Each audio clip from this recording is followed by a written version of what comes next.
This video is specifically for another kind of special right triangle known as a 30-60-90 triangle. Now, in a 30-60-90, I use some unique terminology, and I think this makes everything go easier, all right?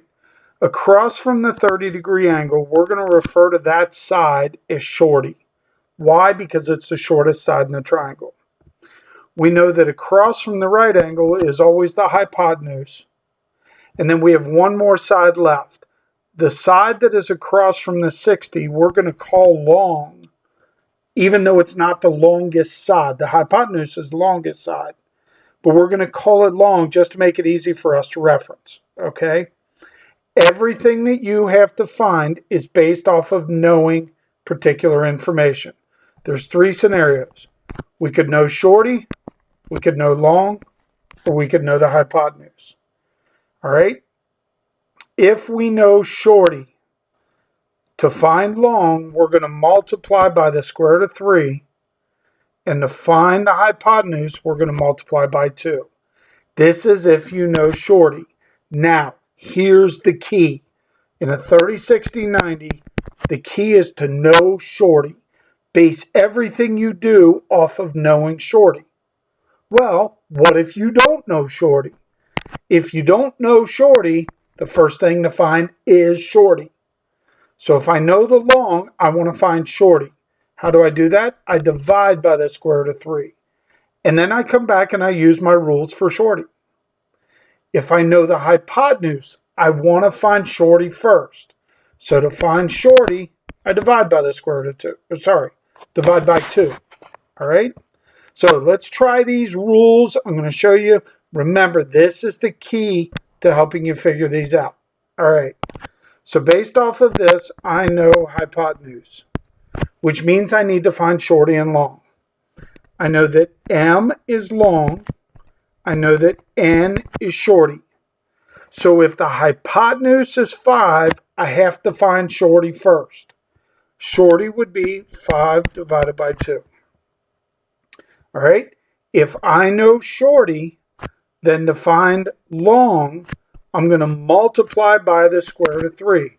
So this would be 5 over 2 times the square root of 3, or the square root of 3 over 1, which gives us 5 radical 3 over 2. And that is our long side, or M in this case. Okay, take a look at this example. I know shorty. If you know shorty, the rule says to find the hypotenuse, you're going to multiply by 2, which will give me 14. To find long, you're going to multiply by the square root of 3, which will give me 7 square root of 3. I'm done. That's it. All right. How about this one? I know in this case long. Why? Because it's across from the 60-degree angle in this picture. If I know long, the first thing I want to do is find shorty. Now, shorty in this problem is y. I know to go from long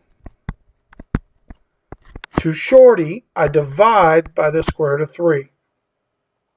From long to shorty, and again, that's what this says up here. From long to shorty, divide by the square root of 3.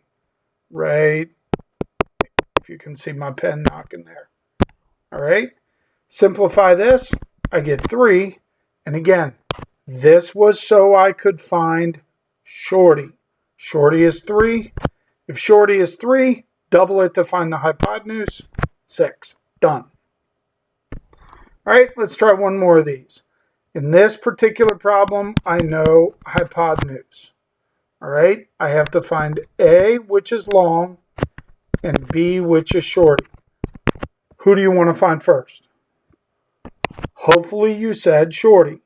Now, to go from hypotenuse to shorty, I'm going to write down the hypotenuse, 16 radical 3 over 3, and I would divide this by 2. Now remember, dividing by 2 is the same as multiplying by 1/2. So this would leave me with 16 radical 3 over 6, which I could simplify. 16 and 6 could cancel out. leaving me with 8 radical 3 over 3. There's Shorty. 8 radical 3 over 3. Now, to find Long, I take Shorty, 8 radical 3 over 3, and multiply it by the square root of 3, or the square root of 3 over 1. Let's see, this would give me 8 square root of 9 over 3. Square root of 9 is really 3, and 3 times 8 would give me 24 over 3. 24 over 3 is 8, so I know that Long in this problem would be 8. Hope this helps. Let me know if you have any questions.